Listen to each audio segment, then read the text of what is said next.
Allah sumber berkat. Dan berkatnya berlimpah-limpah.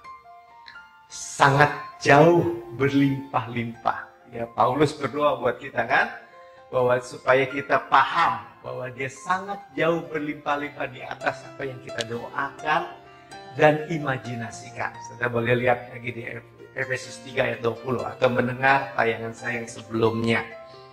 Ya. Bless me indeed, ya. Karena Tuhan Yesus datang supaya kita beroleh hidup dan beroleh dengan segala kelimpahan. Sama-sama dengan saya katakan kelimpahan. Ya, kelimpahan. Saudara nggak usah takut, ya, nggak usah merasa Tuhan tuh akan tersinggung kalau kita minta berlimpah-limpah. Kenapa? Karena dia nggak punya batas. Dia nggak terbatas.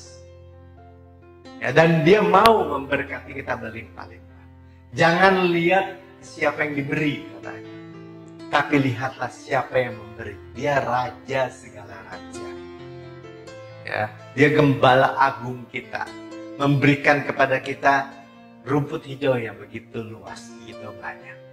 Jadi ketika kita berdoa, justru kita berkata, Tuhan berkatilah aku berlimpah-limpah.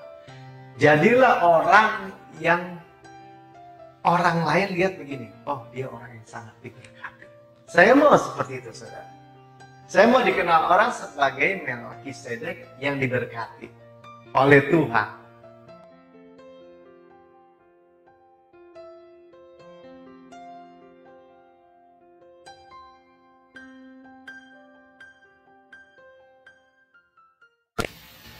Ya, shalom.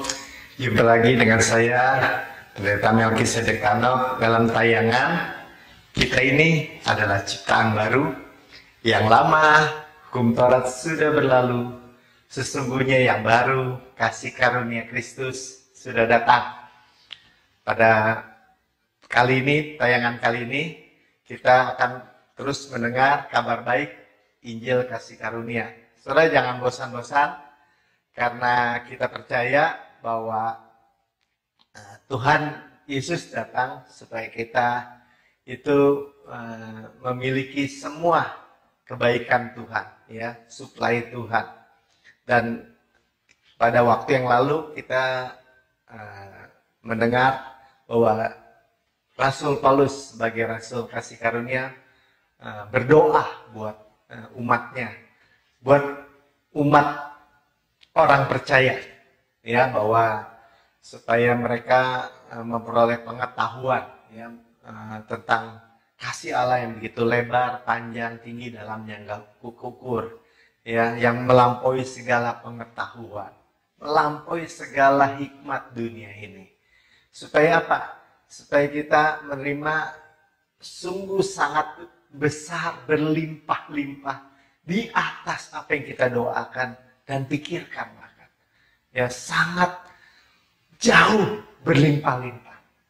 Sangat jauh berlimpah-limpah di atas. Nah, saudara, karena itu kita nggak usah takut, ya. Ketika kita mendengar doa seperti ini, nanti kita akan belajar, ya, lebih lagi tentang Yesus berdoa buat kita.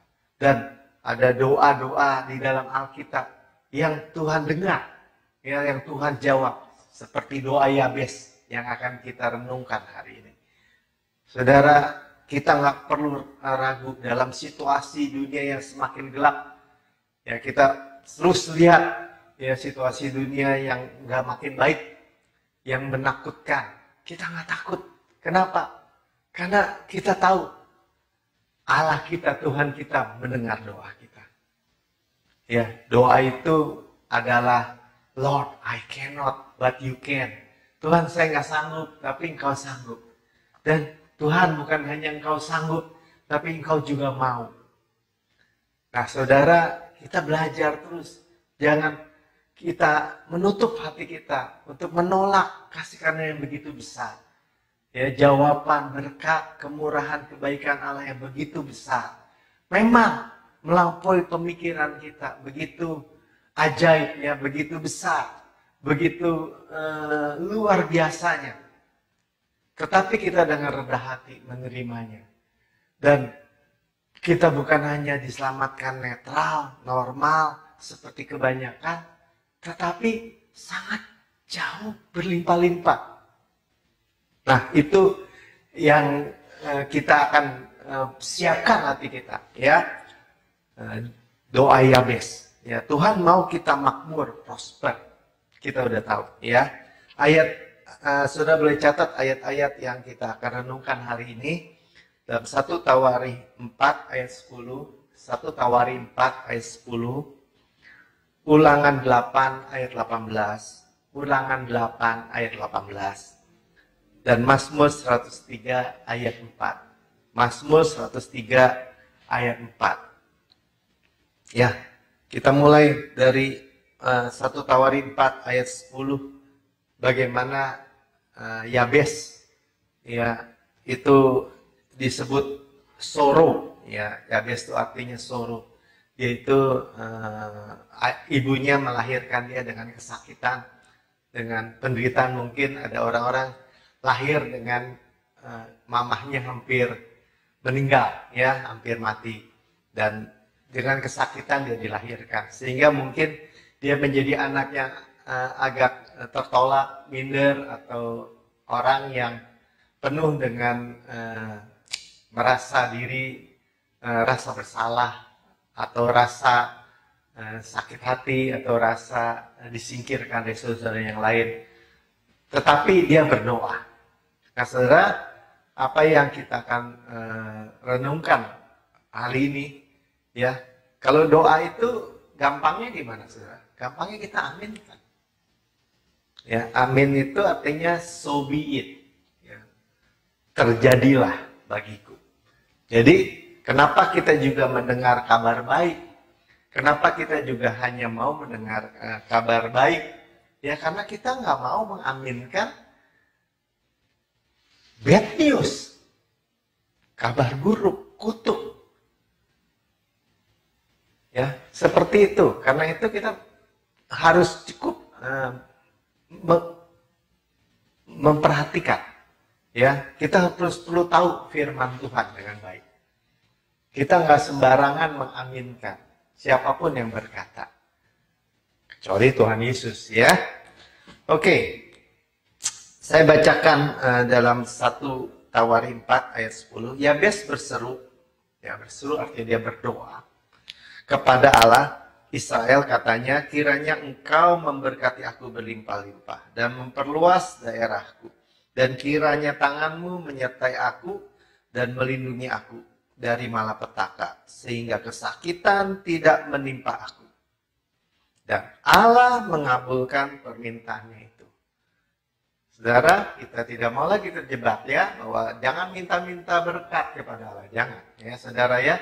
Kita mau menerima semua suplai Tuhan. Amin. Saudara katakan, saya mau menerima semua suplai Tuhan. Ya, karena waktu Yabes berdoa, dia katakan, berkatilah aku berlimpah-limpah. Allah sumber berkat. Dan berkatnya berlimpah-limpah.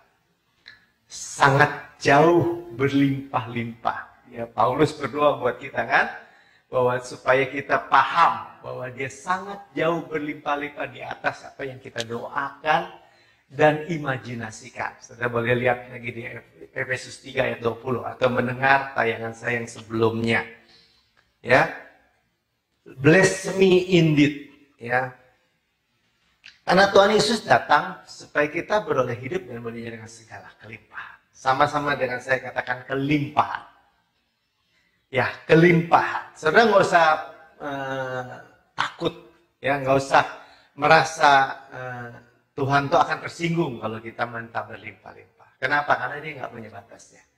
Dia nggak terbatas. Ya, dan dia mau memberkati kita berlimpah-limpah. Jangan lihat siapa yang diberi, katanya. Tapi lihatlah siapa yang memberi. Dia raja segala raja.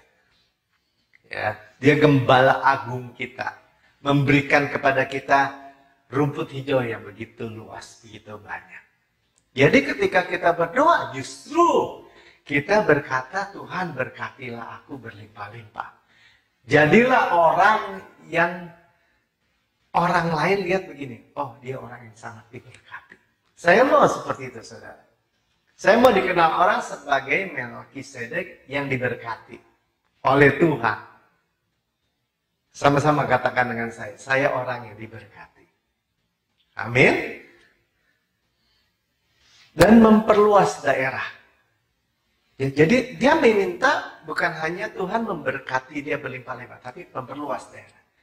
Kekuasaan, power. Ya, tanganmu Tuhan menyertai aku dan melindungi aku.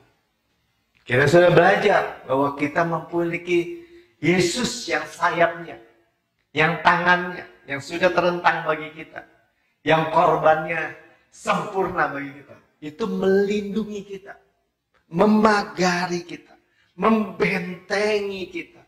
Sebagai perisai, sebagai gunung batu, sebagai kota kubu, perlindungan kita. Saudara, kita di dalam Yesus. Saya nggak bosan-bosan memperkatakan bahwa saya di dalam Yesus.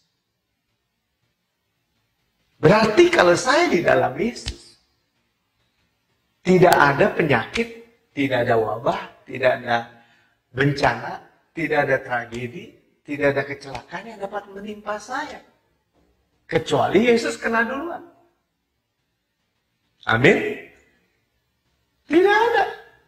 Karena saya berlindung di dalam Yesus. Dan tidak keluar masuk. Kita seperti Nuh dan keluarganya, istrinya dan anak-anak mantunya di dalam bahtera. Sekeliling kita boleh banjir, badai, boleh badai, boleh hujan lebat, boleh petir, tetapi aman di dalam Yesus.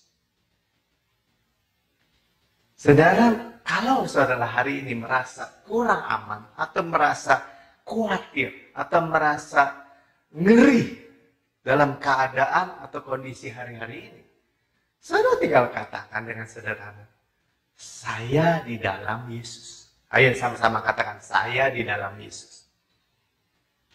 Amin. Ya, jadi tanganmu menyertai seperti saya, Raja Wali, ya.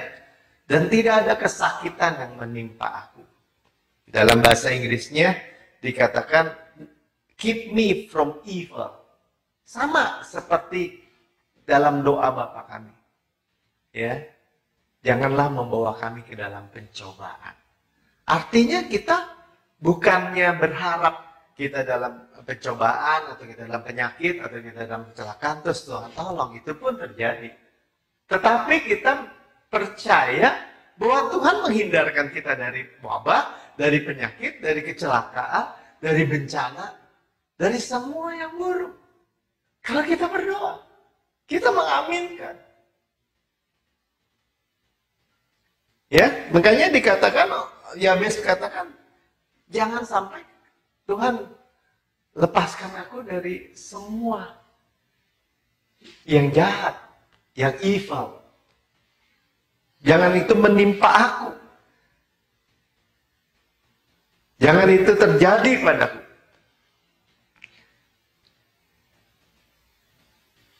Saudara, kita mengaminkan, ya. Jadi Tuhan berkati aku berlimpah-limpah. Perluas daerahku. Katakan, perluas daerahku. Saudara, dalam bekerja, saudara perlu karir yang lebih naik. Posisi pengaruh. Itu tersedia. Ya, perluas daerah. Perluas kapasitas. Ya, tanganmu sendiri yang menyertai aku dan melindungi aku. Kita nggak minta perlindungan dari hal yang lain. Sehingga kesakitan atau evil tidak menimpa aku. Diluputkan oleh Tuhan. Kita berjalan diluputkan. Ya, kita selalu ingat bahwa Tuhan itu yang memberikan kita kekuatan untuk memperoleh berkat berlimpah-limpah itu. Kekayaan berlimpah-limpah. Kita tadi dikatakan bahwa doa itu, Lord, I cannot, but you can. Tuhan, saya nggak sanggup, tetapi Engkau sanggup. Saudara boleh lihat di dalam Efesus 6 ayat 10. Akhirnya, hendaklah kamu kuat di dalam Tuhan. Lord, I cannot, but you can. Kita punya kekuatan di dalam Tuhan. Ya seperti Yabes tadi katakan, dia lemah, dia tertolak, dia tertindas dalam kehidupannya. Tetapi dia berdoa dan Tuhan mengabulkan doanya. Karena dia bilang, Tuhan, Engkaulah kekuatanku. Di dalam kekuatan kuasanya, Kristuslah kekuatanku. Christ is my strength. Kita menghadapi apapun juga. Kita menghadapi tantangan apapun juga. Kita mengalihkan pandangan kita kepada Yesus. Sebab dikatakan gini, Ulangan 8 ayat 18. Tetapi haruslah engkau ingat kepada Tuhan, Allahmu. Sebab dialah yang memberikan kepadamu kekuatan, power. Ya, kita harus ingat bahwa dialah yang memberikan kepada kita power. Kita ingat kepada Yahweh, Allah Israel itu, yang kita kenal dalam Yesus. Dialah yang memberikan kita power. Power untuk apa? Untuk memperoleh kekayaan. Kita berdoa, Tuhan berkati aku berlimpah-limpah. Tuhan berikan aku power dalam usahaku. Dalam bisnis. Dalam pekerjaan. Bahkan dalam sekolah studiku. Tuhan berikan aku hikmat. Kekuatan. Untuk memperoleh semua itu.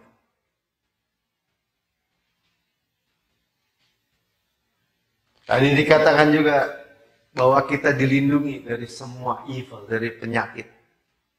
Ya, di bagian terakhir kita akan baca bahwa di dalam Mazmur 103 ayat 4. Dialah yang menebus hidupmu dari lubang kubur. Ya, ayat 4.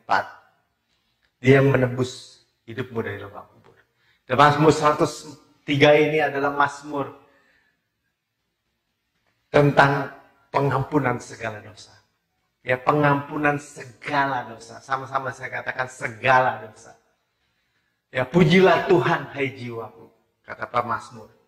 Pujilah Tuhan hai jiwaku, jangan lupakan segala keuntungan, his benefit.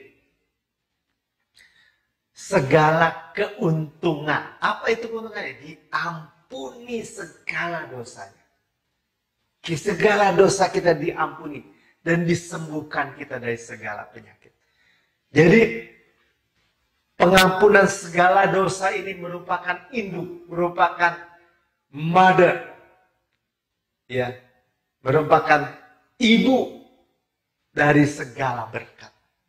Kenapa segala berkat? Kalau kita baca terus di dalam Mazmur 103, dan saudara bisa aminkan ayat-ayat ini. Diampuni segala dosanya, disembuhkan dari segala penyakit.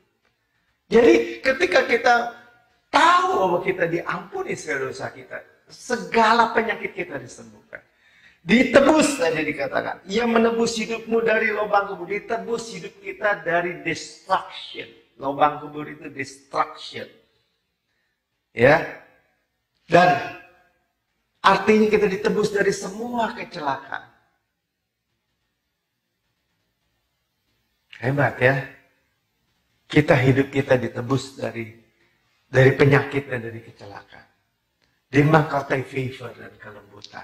Dimahkotai kemurahan kebaikan. Dilindungi. Punya Shekinah glory. Mulut kita dipuaskan dengan kebaikan. Sehingga masa muda kita diperbarui seperti pada burung raja wali. Jadi nggak salah ketika Yabes berkata aku berlimpah-limpah penuh daerahku, tanganmu sendiri menyertai aku dan melindungi aku. Dan tidak ada kesakitan menimpa aku. Malahan kita diberikan umur yang panjang. Kesehatan Kristus. Dia memuaskan mulut kita dengan kebaikan. Goodness. Itulah kabar baik Injil kasih karunia. Saudara dapat berkata, Kristus kekuatanku, Kristus kesehatanku. Amin. Dan dan kita berkata, tidak ada penyakit, tidak ada wabah, tidak ada bencana, tidak ada tragedi, ya, yang dapat menimpa kita. Kenapa bisa begitu, Pak? Karena kita sudah ditebus. Sama-sama katakan, sudah ditebus. Dalam Amsal 12 ayat 21 katakan, orang benar tidak akan ditimpa bencana apapun. Tetapi orang fasik senantiasa celaka. Siapa orang fasik? Orang yang tidak percaya segala dosanya diampuni oleh Tuhan Yesus. Itu fasik, saudara. Menolak karya Yesus yang sempurna. Tapi orang benar tidak akan mengalami bencana apapun. Kita tidak menghakimi orang Kristen manapun yang kena bencana, mungkin kena penyakit. Tidak, saya nggak tahu. Tetapi yang saya tahu bahwa firman Tuhan karena orang benar tidak akan mengalami bencana. Dan kitalah kebenaran Allah dalam Kristus. Jadi praktisnya seperti apa? Kita katakan, saya adalah kebenaran Allah dalam Kristus. Kalau ketika kita berjalan atau sedang dalam perjalanan atau dimanapun kita berada, mungkin hati kita merasa ngeri, kita katakan, saya adalah kebenaran Allah dalam Kristus. Karena itu kita akan baik-baik saja. Mari kita berdoa seperti Yabes berdoa. Kalau saudara mau, kita berdoa sama-sama. Katakan, Tuhan berkatilah saya berlimpah-limpah. Perluas daerah saya, Tuhan. Kalau saya berdagang, saya bisnis, saya sekolah, saya melakukan segala apapun untuk kehidupan saya. Tuhan, perluas daerah saya. Tuhan, tangan-Mu sendiri yang menyertai saya. Melindungi saya dan keluarga saya. Suami atau istri, anak-anak saya, orang tua saya. Semua Tuhan proteksi, lindungi dalam perlindungan Tuhan. Dan tidak ada kesakitan, tidak ada evil, tidak ada kejahatan. Luputkan kami dari semua yang jahat. Jangan biarkan kejahatan itu menimpa kami dan keluarga kami. Tuhan, sebab Kaulah pagar kami, perlindungan kami. Terima kasih Bapa, sebab Engkau memberkati kami berlimpah-limpah. Di dalam nama Tuhan Yesus. Haleluya. Amin.